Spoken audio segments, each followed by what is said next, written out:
Hey there. All right, let's talk today about coach hopping. What is coach hopping? This is something I see a lot of. And I'm not just talking about this topic because I'm a coach and because I believe in retainer and long term, but there's a reason for it. And there's a reason why I believe in that. And I want to talk about it. Okay. Because I'm seeing this. I've had it happen to me a couple times actually on a call recently. Um, is you have to remember that every single coach, this is not to say that if a coach is not a good fit for you or you feel or they may, some coaches don't believe in retainers. So they kind of put you through a program and once you're done with it, that's it. Okay. That's their business model. And if you've signed up for one of their programs, then obviously you are in a position of coach hopping. But one of the things and the reason why I say not to is because you have to remember that every single coach does it differently. Like they view business differently. They have different theories. They have different ideas. And it's not to say that like getting a new perspective on your business isn't a good thing, but sometimes it can add a lot of confusion. So like I had somebody come to me and she was unhappy with the program or the coaching situation she had been into. And she was asking me a bunch of questions.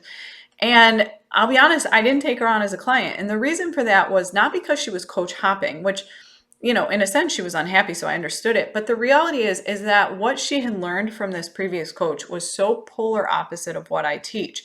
And it literally would have been like starting over for her. And that is really just not fair. Okay. And that's where I say it can be very, very confusing because every coach has a different, way of doing things. They have different strategies. They have different ideas on things that work. And so when you move from one to the next, they can sometimes negate everything you've just put into play, right? Like if you've worked with somebody for 3-6 months and then you move to somebody else, like their strategies and their growth techniques might be completely opposite. And then you're going to get confused. You're going to be constantly starting over. Your audience is going to be starting over. But one of the other things I find like that is so important to me, and like I said, I'm a coach that believes in long term.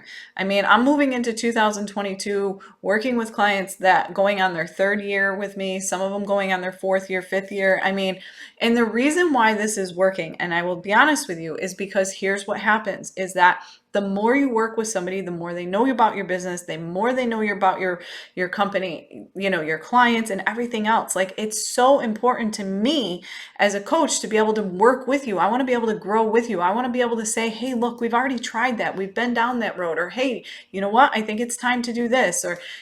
You get to know that person. You get to know them, what's going on in their family. You know what pushes their buttons. You know when you can pull back. You know what they value and what they don't. You know what they excel at and what they're not really strong at, right? Like, especially if you've tried certain strategies, you can know like, hey, they're really strong at doing trainings and videos. They're not really strong at content and writing.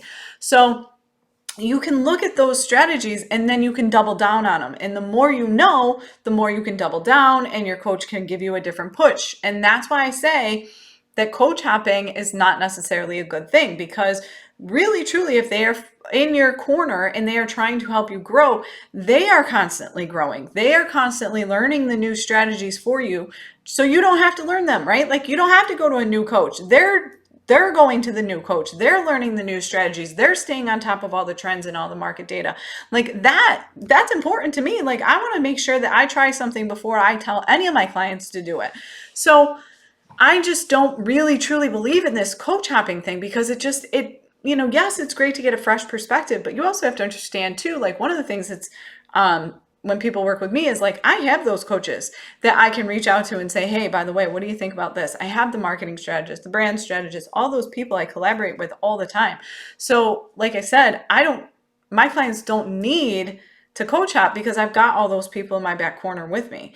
So and it's like putting together all these different puzzle pieces, and you've got puzzle pieces from all these different puzzles and you're trying to make one puzzle and it just doesn't work. I mean, think about it. Even like if you take Amy Porterfield's program, she's going to tell you that building a list and growing and selling a course is the next thing, greatest thing since sliced bread. You go and take somebody else's course and they're going to tell you launching and, doing these launches that are so exhausting are the best things in the world, right? And that's their strategy. You look at James Wedmore's Business by Design and he talks about selling your high ticket.